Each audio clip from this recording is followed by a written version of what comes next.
Bueno, ya estamos comenzando. Bienvenidos a todos nuevamente a esta oportunidad donde vamos a seguir compartiendo algunos de los temas bíblicos, algunas participaciones que voy a tener para seguir hablando acerca de la palabra del Eterno. En esta ocasión eh, traigo un tema muy interesante y muy importante que tenemos que nosotros tener muy presentes en nuestras vidas, en especial como creyentes. Esos temas que he estado compartiendo y que voy a seguir compartiendo son con el propósito de, o con el enfoque más bien, específicamente para las personas que se consideran creyentes. Más adelante vamos a estar hablando también algunos temas para las personas que se encuentran en ese periodo de búsqueda, ¿no? Que no podrían ellos considerarse creyentes 100%, que se encuentran en ese periodo de duda. También vamos a traer esos temas, pero en esta ocasión es para aquellas personas que ya tienen algo de conocimiento de la palabra, quizá ya hayan pertenecido a algún grupo dogmático, algún grupo religioso, y podamos entender de una manera más concreta las enseñanzas de Jesús o de Yeshua. Porque yo he notado que muchas de las veces alguna de las enseñanzas que se da, de las predicaciones, de los sermones que se da dentro de estos grupos, tienden a no tener presente todo el contexto de la Biblia. Y eso nos lleva a tener malas interpretaciones, a tener ideas incorrectas acerca de lo que Dios nos manda y acerca también de lo que Jesús vino a enseñar. Este tema es uno de los más importantes y más reveladores que, si nosotros lo podemos entender, nos va a ser un buen catalizador para nuestras vidas, para estar de una manera más correcta con Dios. Así se titula: Jesús es tu Señor, con signo de interrogación. Yeshua es tu Adón o tu Señor. Y es que, bueno, sabemos que muchos de nosotros, como les digo, los creyentes, ¿no? Cuando comenzamos esta idea ferviente de querer aprender de Dios, seguirlo, muchos le llamamos así, ¿no? Señor. Muchos le ponemos ese título dentro de nuestras vidas, pero aquí el punto es entender realmente qué conlleva llamarlo Señor. De hecho, en la Biblia se nos habla de que este título es algo que nosotros tenemos que tenerlo en nuestro corazón, en nuestro pensamiento, y creer en eso, que nosotros consideramos a Jesús como nuestro Señor para poder tener la salvación. Pero la pregunta que yo quiero que nos hagamos en esta noche es: ¿qué implica o qué significa que Jesús es tu Señor? Porque tenemos que recordar que mismo Jesús le decía a los fariseos: este pueblo solamente de labios me honra, solamente de labios, solamente ellos hablaban honrar a Dios, solamente su palabrería era vana, porque con su boca decían una cosa y terminaban haciendo otra. Entonces Jesús dijo eso, citando obviamente al profeta, ¿no? Este pueblo de labios me honra, pero sus corazones están muy lejos de mí. Y tenemos que tener mucho cuidado, vuelvo a decir, nosotros como creyentes, de que nuestra vida esté de esta manera, porque estaríamos corriendo peligro, estaríamos teniendo una caminata en vano. Y obviamente nadie quisiera eso para sí mismo. Las personas que son sinceras consigo mismos, son sinceras y quieren realmente buscar a Dios de corazón, van a poder entender esto que vamos a estar compartiendo y van a buscar agradar más al Eterno. Vamos a partir justamente desde el mandamiento que nos da la propia Escritura de este tema. En Romanos capítulo 10, versículo 9, dice lo siguiente, voy a citarlo. Si confesares con tu boca que Jesús, que Yeshua es el Señor, y creyeres en tu corazón que Dios le levantó de los muertos, serás salvo. Voy a volverlo a leer. Si confesares con tu boca, si dices con tu boca, si proclamas, declaras con tu boca que Jesús, que Yeshua es el Señor, y creyeres en tu corazón que Dios le levantó de los muertos, serás salvo. Vemos aquí que el escritor de Romanos, que se le adjudica a Pablo, él nos dice que si nosotros declaramos, confesamos, es decir, que nosotros decimos con nuestra boca que Jesús es nuestro Señor, que Yeshua es Adonai, que es lo mismo, es la traducción, y también creemos que Dios lo levantó de entre los muertos, de esa manera vamos a ser salvos. Pero es aquí donde entra lo que estaba comentando hace un momento. No debemos de honrarlo solamente con la boca. De ahí se comienza. Proclamar algo tan importante y de tanta relevancia, obviamente es el primer paso. Pero eso tiene que venir acompañado de una convicción interior, de una convicción verdadera. Porque si no viene acompañado de esa convicción, esto va a llevarnos justamente a que nosotros seamos o vivamos en la hipocresía de la fe, que vivamos en la apariencia. Ahora, aquí comento esto. La palabra hipócrita, que Jesús la utilizó en muchas de sus recriminaciones en contra de estos maestros de la ley, nosotros en nuestro entorno social, en nuestra cultura, pues la tomamos con una palabra fuerte, ¿no? Pero en el tiempo de Jesús, la palabra hipócrita significaba a un actor, a una persona que se dedicaba a la actuación, al escenario. Entonces, más que nada, ser un hipócrita es eso, actuar de una manera definida. Actuar como si fueras un tipo de persona que realmente no eres tú. Aún los propios creyentes pueden llegar a vivir sus vidas así, actuando como fieles a Dios, pero detrás su corazón está muy lejos de Él. La pregunta es, ¿cómo yo voy a saber si mi vida está así? Yo voy a saber si yo estoy actuando de esta manera? Eso es un punto que tenemos que tener muy en la mente.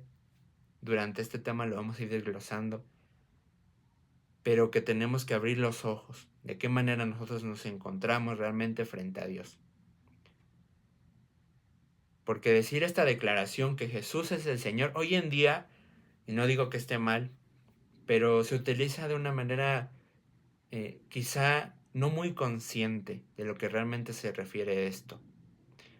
En ese tiempo, declarar que Jesús o Yeshua era el Señor, era Adonai, que Adonai significa eso, el Señor, era prácticamente declarar la pena de muerte hacia ti mismo, porque era una declaración que causaba una conmoción total dentro del régimen religioso de su tiempo.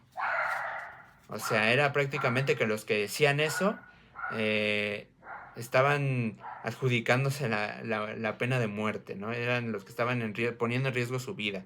Porque obviamente el séquito religioso de su tiempo y el séquito político de su tiempo también no estaban de acuerdo con esa declaración. Empecemos con lo más sencillo de explicar, por así decirlo.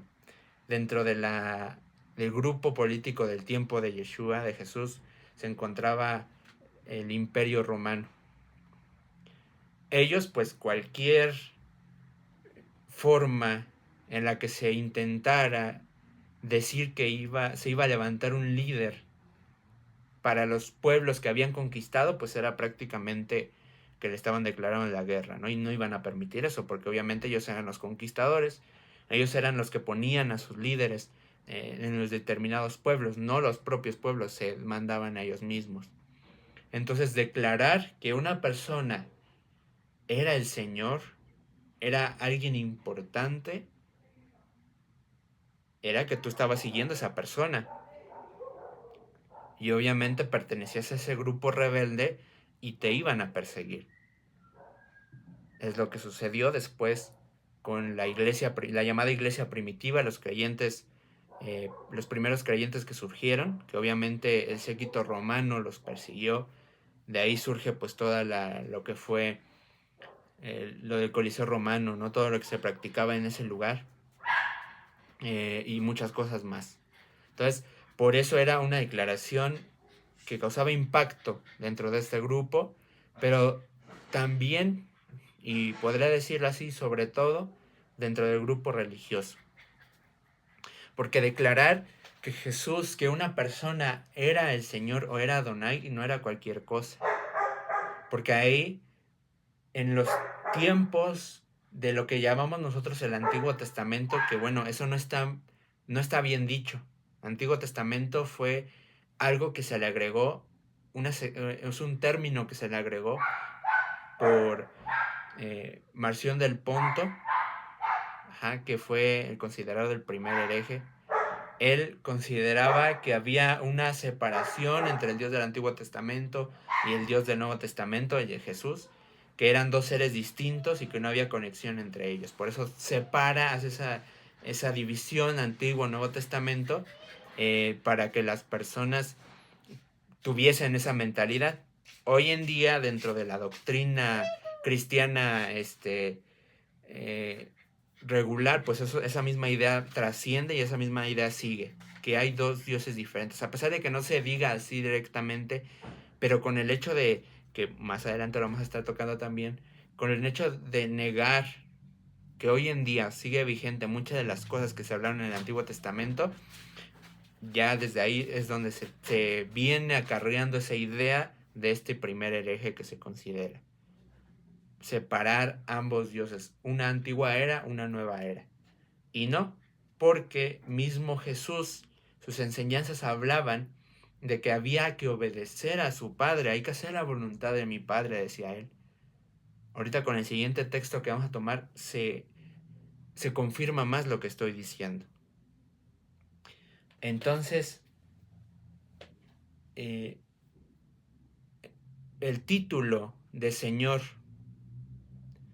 en el Antiguo Testamento, al único que se le decía era a Dios, era a Yahweh.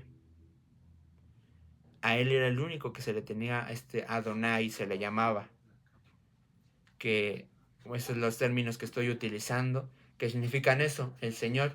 Obviamente nosotros lo tenemos como la traducción, ¿no? La palabra Señor. Pero en el original es Adonai, y así se le conocía al Dios de Israel. Entonces, confesar que Jesús, que Yeshua, que un hombre era Adonai, era decir que Dios estaba encarnado, que Dios había descendido, que Dios estaba entre nosotros. Y para esa mentalidad limitada del grupo religioso, era complicado poder entender eso. Era prácticamente herético. No era una blasfemia decir eso. Pero era porque no entendían realmente cuál era el propósito de Dios a través de hacerse carne. Porque, por ejemplo, en Juan capítulo 1, verso 1 dice, en el principio creó Dios en el principio, era la palabra. Y la palabra era con Dios. Y la palabra era Dios. Y en el verso 14 dice, y la palabra se hizo carne. Y habitó con nosotros y vimos su gloria, gloria como el unigénito de Dios. Primero nos dicen los versículos primeros, y la palabra era Dios, hablando de que la palabra era Jesús, y la palabra se hizo carne, se encarnó en este cuerpo terrenal que nosotros tenemos, en esta forma terrenal, y habitó entre nosotros. Entonces, eso era muy, muy sensible de poder declarar, porque estabas hablando de alguien que estaba sobre cualquier otro hombre, obviamente, alguien que tenía la autoridad sobre todos, alguien que estaba aún sobre el líder más grande de la religión. Ellos no pensaban que Jesús fuese Dios, fuese Adonai, pero era lo que él, su naturaleza. Él es la imagen visible del Dios invisible. Entonces, confiesa con tu boca que Jesús es Adonai, y si creyeres en tu corazón que Dios le levantó de los muertos, serás salvo. Entonces aquí estamos hablando de este punto también. Aquí se hace justamente lo que les digo, la conexión entre el antes y el después, o el ahora en ese tiempo.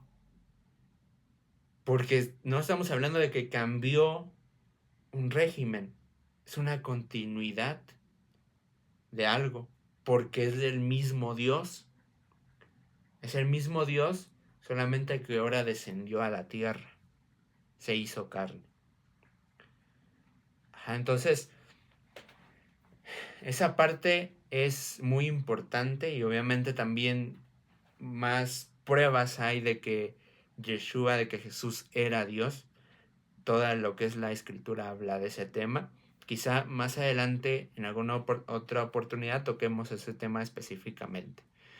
Pero ahora, a partir de esto, vamos a pasar al libro de Mateo, capítulo 7. Mateo capítulo 7, verso 23.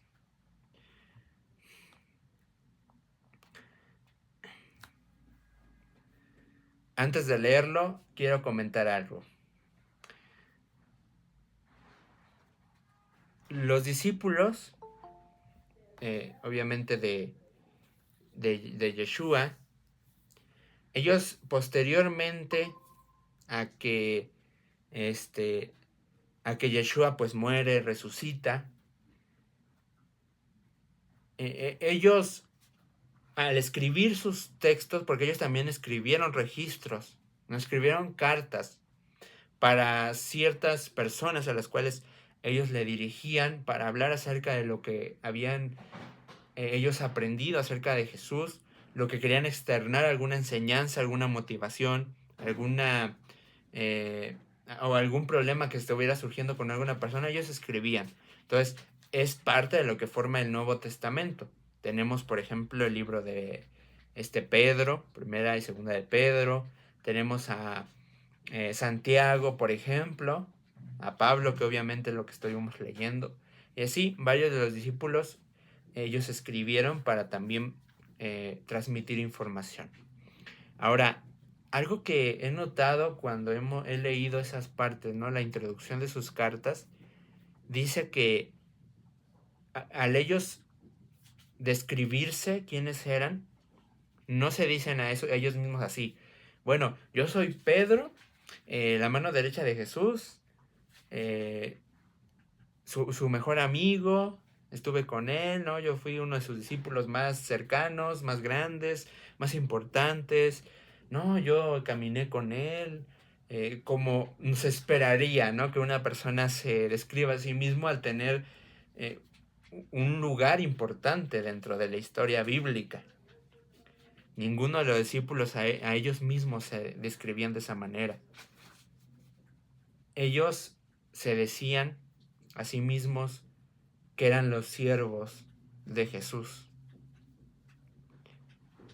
Y la palabra siervos es una palabra que esa fue puesta más que nada para tratar de cubrir una parte que en su tiempo pues fue muy muy sensible de poder tratar, ¿no?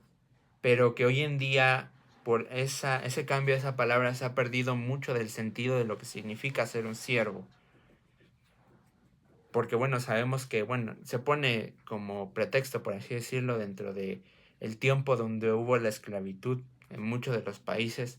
Había gente que utilizaba la Biblia y esas palabras como esclavos, para tratar de justificar de que la esclavitud está permitida, ¿no? Y pues obviamente nada más utilizaban ciertos pasajes para justificar sus acciones y así causar sus fechorías, ¿no?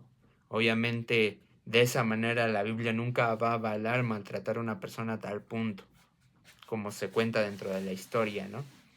Entonces, pero ese cambio que se hizo, porque originalmente ahí no dices un siervo, un sirviente, ahí dice la palabra esclavo en el original. La traducción más correcta es esclavo. En la misma Torá, o lo que llamamos nosotros el Antiguo Testamento, dentro de los primeros 5 libros donde se externa la ley de Dios, también habla de los esclavos. No es como tal lo que nosotros pensamos.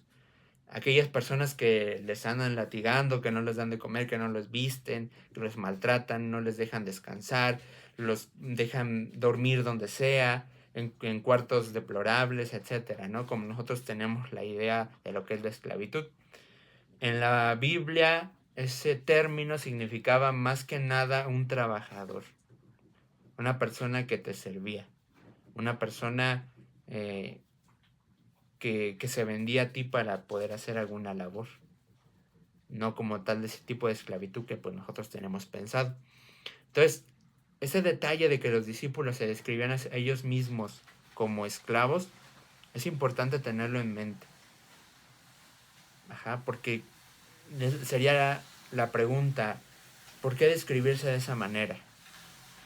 Y es que ellos alcanzaron ese entendimiento de poder ver que ellos no eran nada más y nada menos que los siervos, los esclavos de Jesús.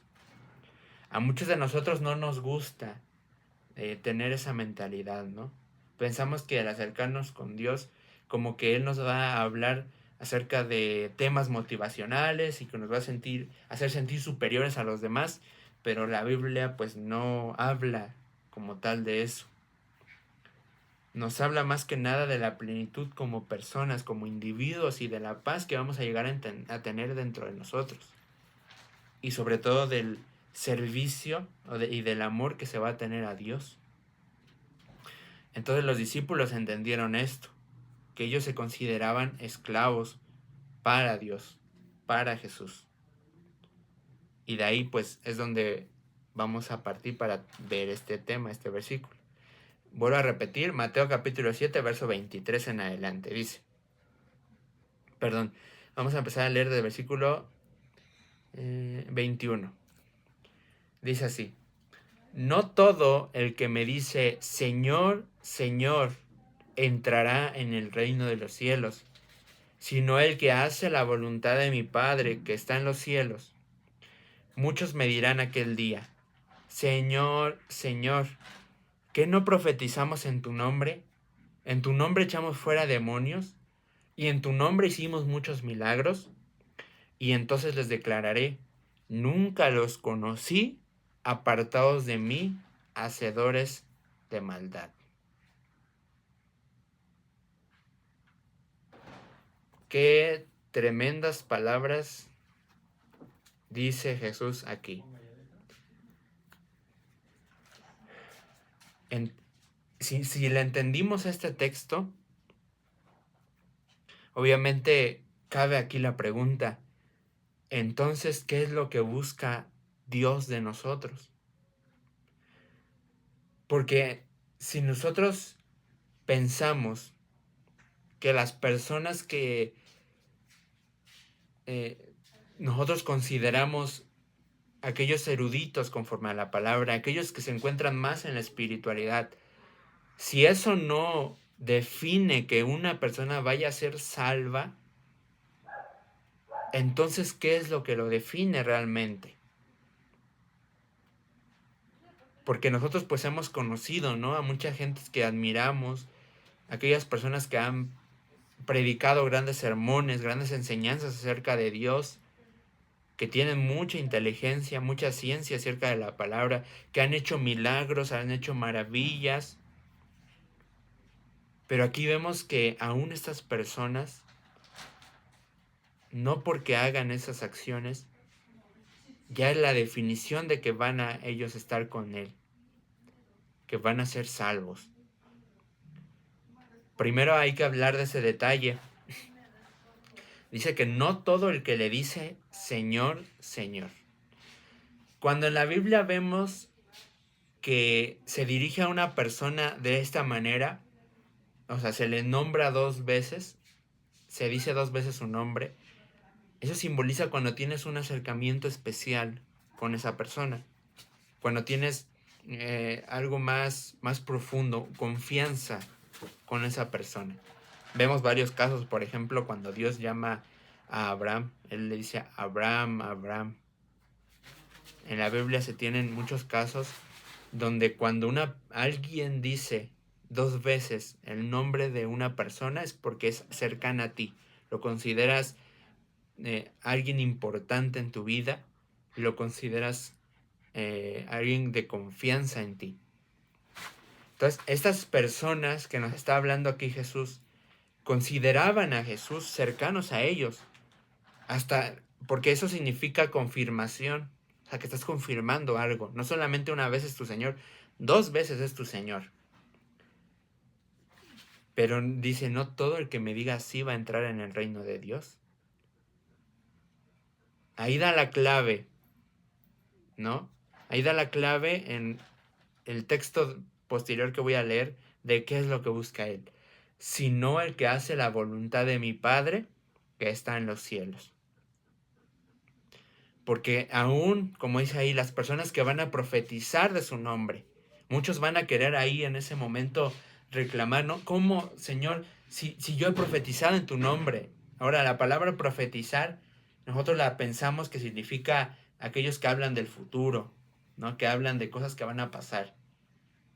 Y sí, también se puede significar eso, pero también la palabra de un profeta es aquel que habla de los designios de Dios, que habla en el nombre de Dios, aquellos que pueden llegar a predicar acerca de su palabra, acerca de lo que va a pasar, porque nuestra predicación, lo que Jesús nos mandó a hablar a través del Evangelio es que Él va a regresar, que hay que arrepentirnos, preparar nuestros caminos, enderezar nuestras sendas, obedecer su voluntad, porque Él va a regresar. Estamos hablando de algo que va a pasar, de una profecía que va a suceder y que hay que prepararnos.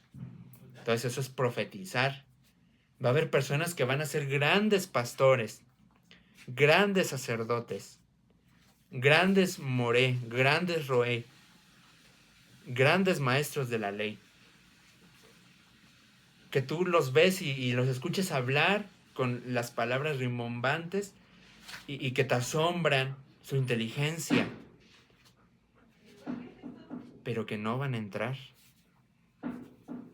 Va a haber personas que tú vas a escuchar, que esas personas hacen grandes milagros, grandes prodigios, que esas personas sacan demonios, levantan enfermos, que esas personas hacen estos milagros, pero que tampoco van a entrar. Entonces, si estas personas que Dios les ha permitido hacer eso no van a entrar, ¿qué nos va a esperar a nosotros? Que no nos consideramos tan cercanos, ¿no? En esa parte. Y es que lo que a veces no entendemos es que cuando Dios nos da un don, cuando Dios nos da esta oportunidad de poder hacer su voluntad, de poder compartir, es por Él. Es por Él y es para Él. Es decir, que nosotros, no por lo inteligente que uno sea, no por lo sabio que uno sea, Es por lo que Dios así quiere. Somos instrumento. Como hablamos en el tema del vaso de honra y vaso de deshonra. Todos vamos a ser utilizados. Ya sea el tipo de persona que tú te puedas imaginar. Todos vamos a ser utilizados. Aquí el punto, aquí lo que define es qué tipo de vaso vas a ser tú. De qué tipo de recipiente vas a ser tú utilizado para los designios de Dios. Obviamente profetizar o hablar de la palabra no está mal. Es una de las cosas más grandes que se puede hacer, ¿no? Es un privilegio muy grande que puedes tener acerca de Dios. Hacer milagros, sacar fuera demonios también es algo hermoso que puede presenciar una persona. Pero muchos se basan más en esto, en lo explícito, en lo que se ve, que en lo interior. Porque nos basamos en una fe llena de sentimentalismo, de emociones, de momentos. Porque vamos a la iglesia, ahí sentimos lo que dice, ¿no? El fuego de Dios, ahí lloramos, ahí nos hincamos, ahí todo hacemos. Pero regresando a esas cuatro paredes, con las personas que te rodean,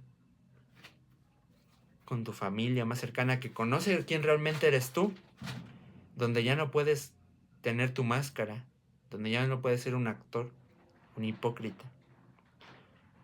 Ahí es donde empieza la verdadera batalla. Allí es donde Dios va a empezar a contar si realmente tú estás de corazón. En esos momentos donde tú te encierras en aquella habitación, a oscuras, en la oscuridad de tu soledad, y piensas que nadie te ve, y piensas que nadie conoce tus pensamientos, y que no va a pasar nada, ahí es donde Dios está más presente. Ahí es donde Él más está prestando atención a qué haces. Porque ahí no hay apariencias. Yo puedo venir aquí y hacer una apariencia de que, pues sí, leo la Biblia, sé un poquito, puedo hablar de esto, puedo hacer apariencia. Y puedo llegar a engañar. Pero ¿qué hay cuando se apagan las cámaras?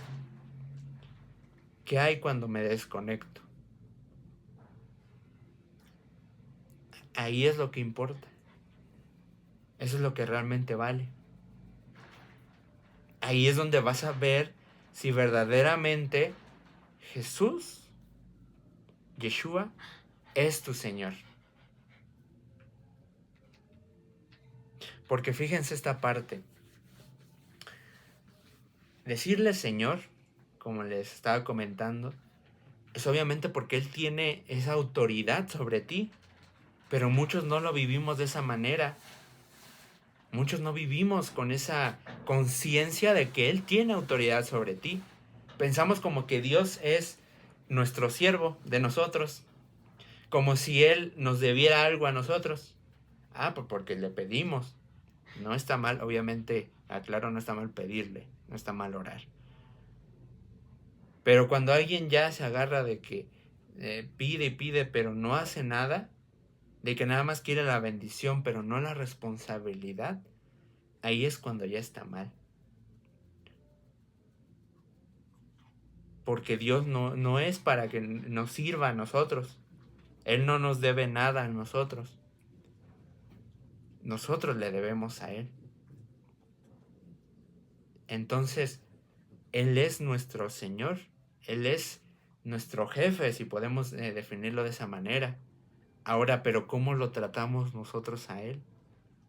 Como les comentaba, a veces pensamos como que Dios es nuestro genio de la lámpara, que podemos como que tallar la Biblia y que va a salir de repente y nos va a cumplir nuestros deseos. Pero eso no es Dios.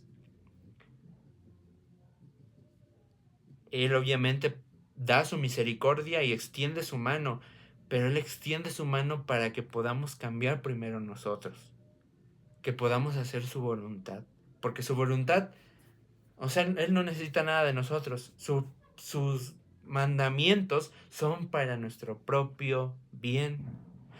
Todavía que a través de sus mandamientos nosotros nos vamos a estar de una manera más, vamos a vivir de una manera más correcta, más en paz, no vamos a tener problemas, vamos a estar eh, más felices. Todavía que eso todavía nos va a dar bendiciones, todavía nos va a premiar. Pero nos cuesta poder entender eso. Se nos hace difícil.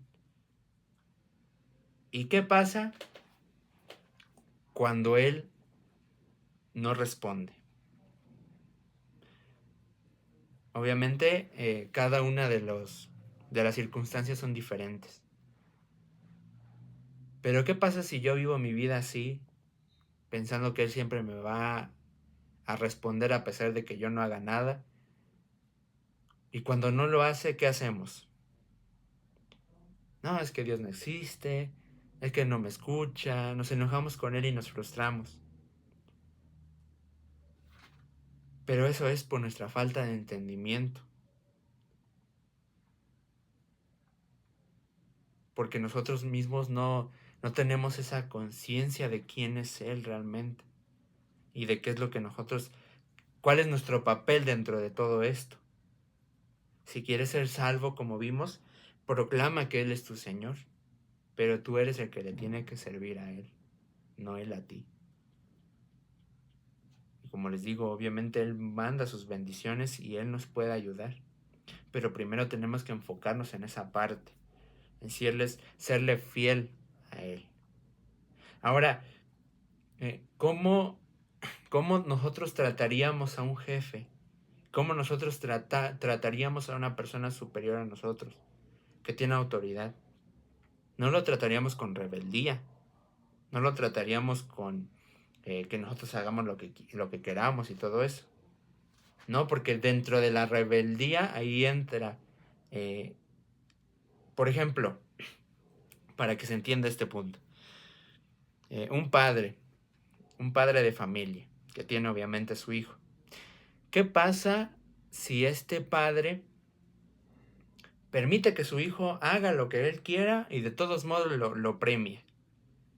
O sea, que no vaya bien en la escuela, que no saque buenas calificaciones, que sea rezongón, que sea caprichoso, que no tenga buenos modales, y de todos modos él le da lo que él quiere. ¿Qué pasa? ¿Cómo se va a volver ese niño? Va a ser rebelde. Va a ser rebelde, no va a tener ese régimen de la autoridad. No va a tener esa conciencia de autoridad. Y cuando crezca, ¿dónde terminan ese tipo de niños? En las cárceles, porque nunca se les enseñó a que siempre es necesario cierta autoridad, ciertas leyes, ciertos mandatos. Y muchos de esos niños también han crecido y se han hecho creyentes. Y cuando Dios dice que hay que obedecer sus mandamientos, tampoco quieren. Por eso sí decimos Señor, Señor, pero no de labios hay que honrar en vano, sino hay que tener esa convicción para obrar. ¿Cómo tratarías a tu Señor? ¿Cómo le servirías a Él? ¿Cómo te dirigirías a Él? Porque algunos ya como que nos volvemos muy como confianzudos, ¿no? Y es que no es tenerle miedo a Dios, ¿no? No estoy hablando de esa parte. Pero sí la Biblia nos habla de tener temor a Dios.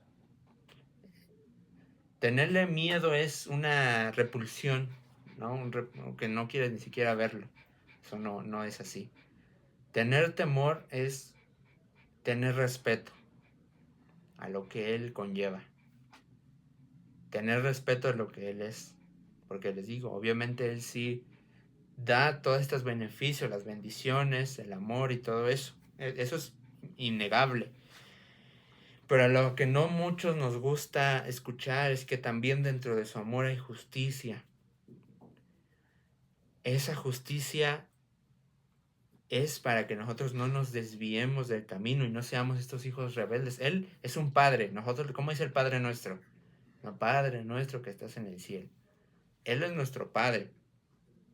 Y él obviamente no tampoco quiere tener hijos rebeldes.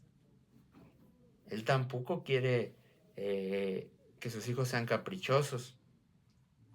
¿Por qué? Porque el que se va a afectar vamos a ser nosotros. Y a través del amor, dice una parte de la Biblia que a los que él ama, a los que él ama, disciplina.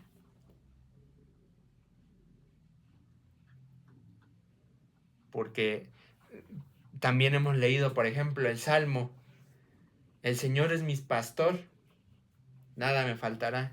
Ah, qué bonito suena. Su vara y su cayado me infunden aliento.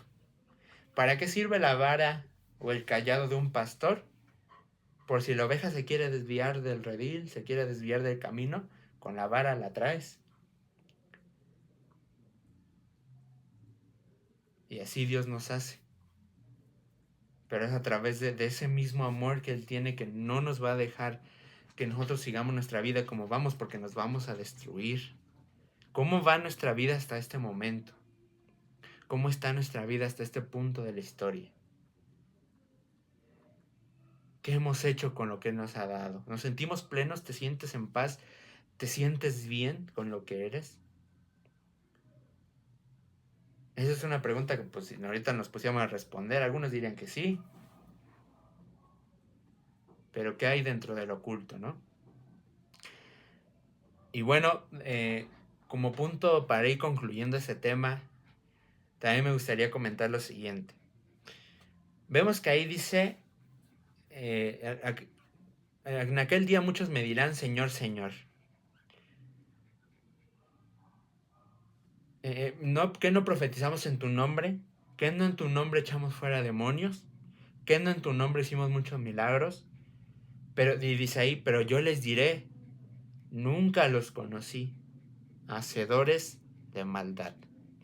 Esa palabra, hacedores de maldad, en el original griego dice anomia, que la traducción más correcta es infracción de la ley.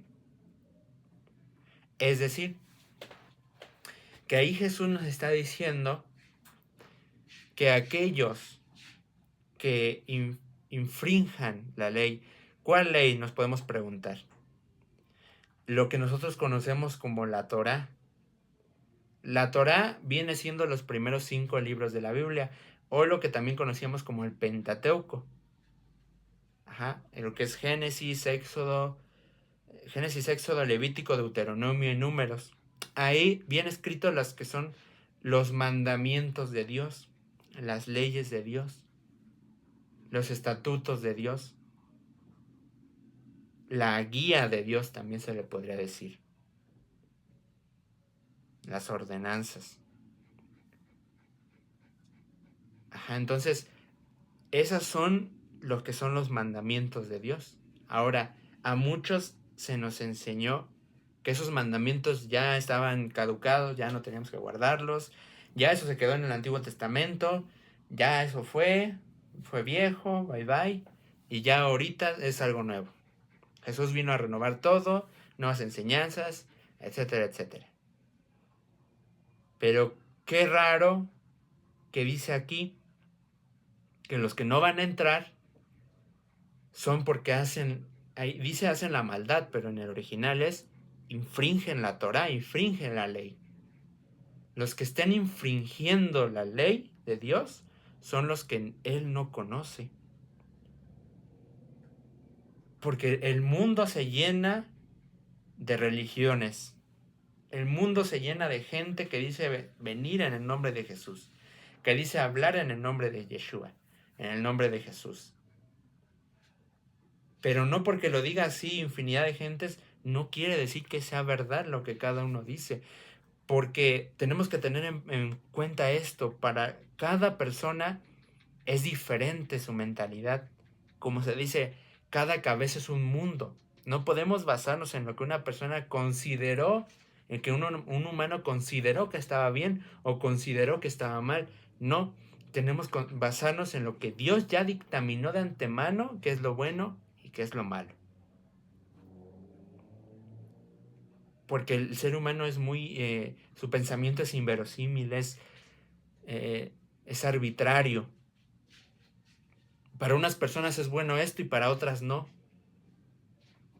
Por ejemplo, ahorita, hace rato que estaba pensando en ese tema, recordé es como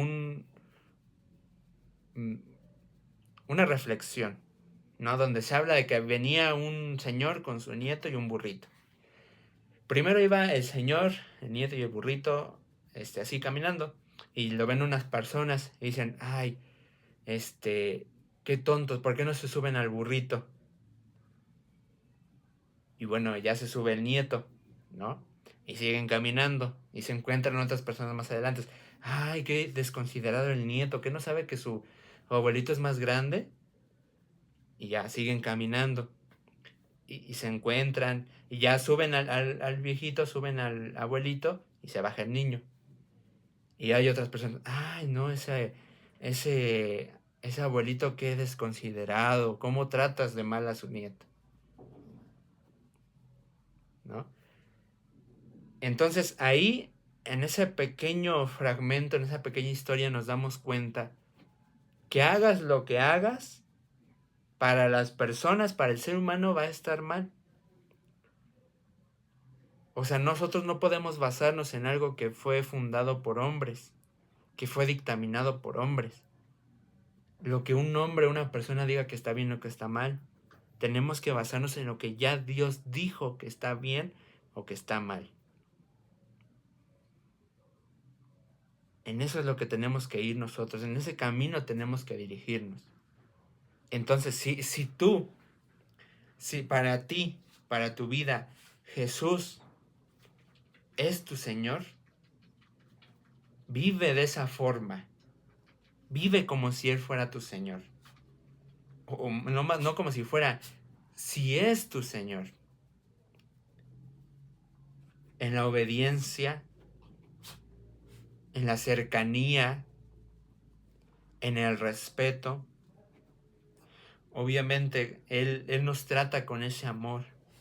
Pero todas estas partes nos va a ayudar a nosotros mismos a tener esa convicción más aferrada acerca de nuestra relación con Él.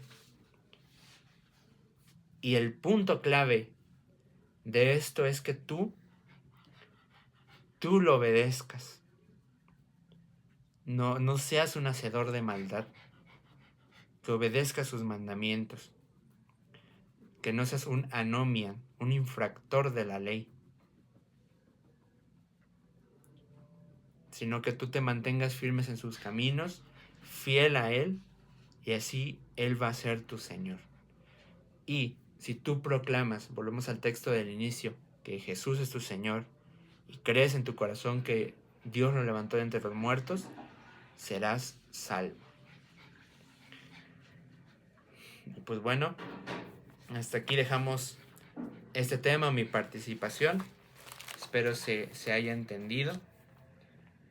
Y shalom.